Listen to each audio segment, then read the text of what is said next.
Joe Varden, Cleveland.com. Was there a sense of surprise or shock or what have you in the locker room afterwards, just given how well the first two games had gone and that Isaiah was out? No, it's never that. We've been playing so well. But like I said, you let a team grab momentum like that, you almost knew that last shot was going to go in. It was like you already knew. As soon as the ball went out of his hand, you kind of knew that shot was going to go in because how the game was just played throughout the second half. Did you see, if I can follow up, LeBron, did they mix up the coverage on you from what you had seen in the first two games? No, they didn't mix up the coverage. They did a good job of sprinting back low into the ball, doubled me a little bit more in the post. But like I said, it's that my performance personally was all on me. Chris Fedor, Cleveland.com. Tristan, for you, what's most disappointing, given the way that you guys played in the first two games and throughout the playoffs, what's most disappointing about this one tonight? I think just, first of all, I got to give Boston a lot of credit. They moved the ball exceptionally well tonight, especially with IT out. Whenever you haven't played home in, half a month, you want to come out and pull a, full 48 for your fans and for yourself personally. So, got to give them credit. They played well. We got to be better. David Benjamin, ESPN. Tristan, when LeBron has a night that's atypical, we're not used to seeing that. How do you guys respond as teammates, as a group, as the game's going on? They feel different looks at him, but we gotta be better as teammates. We gotta pick it up and play better. But it wasn't about the scoring. We scored enough points to win the ball game. It was defensively, so it doesn't matter what Bron's numbers were tonight. Defensively, we got to be better. It starts with, multiple efforts, taking the challenge one-on-one and, making those adjustments and just, playing harder. Kenny Roeder, WHBC. LeBron, kind of off that defensively, what went wrong in that end of the third quarter through the end of the fourth quarter defensively? A lot of things went wrong. I don't know.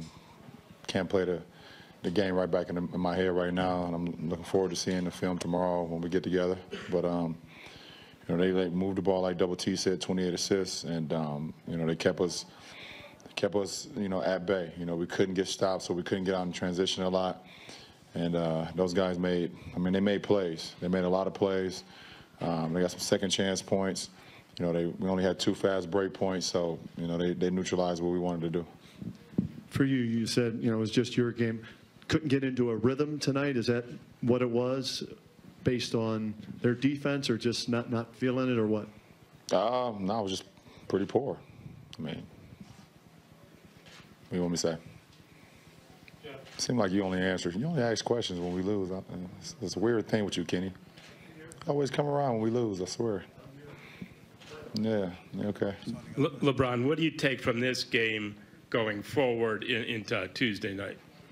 Well, we're gonna crack down on the film tomorrow for sure, and we got to be a lot better. It's the postseason. You win some, you lose a couple maybe, but you want to. How can you be better from game to game? And like I said, they was better today than we were, and we have to figure out a way to be better than them in Game 4. But we look forward to the challenge. I think it's great. What happened? It hurts. It's a loss in the postseason, but. I'm glad it kind of happened the way it did. Let our foot off the gas a little bit. Didn't keep the pressure on them like we have been accustomed to it. But, we have to play a lot better. We have to play a lot better in Game 4.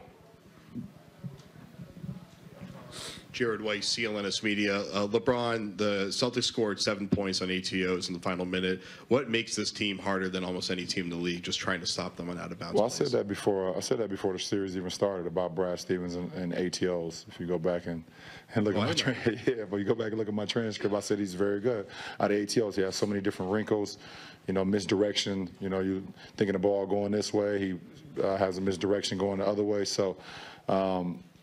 It's just you got to kind of keep your head on the swivel. He has a lot of packages, so you can plan for a few, but then he might run something that you've never seen before. But you know, if we communicate a little bit better, you know, out of timeouts, it'll put us in position to be more successful against that. In Journal, Coach Lou was pretty kind of pinned that on the fourth quarter turnovers. Was that more of your lack of concentration or their hustle? A little bit of both, a little bit of carelessness. I had one, you know, when Kev ducked in, I should have faked high, bounced low, but I just threw it, and that lets me know I didn't have it tonight. You know, and Jay Crowder got his hands on it. We had a couple more turnovers where we just either overpassing or overthinking or whatever the case may be. So, you know, that definitely resulted in us not being as fluent as we've been, you know, offensively. Jason Lodacker, Big Journal. What did you mean a minute ago when you said the Athletic? We got a good. I get it, but they no. What did you mean a minute ago when you said you're kind of glad it happened the way that it did?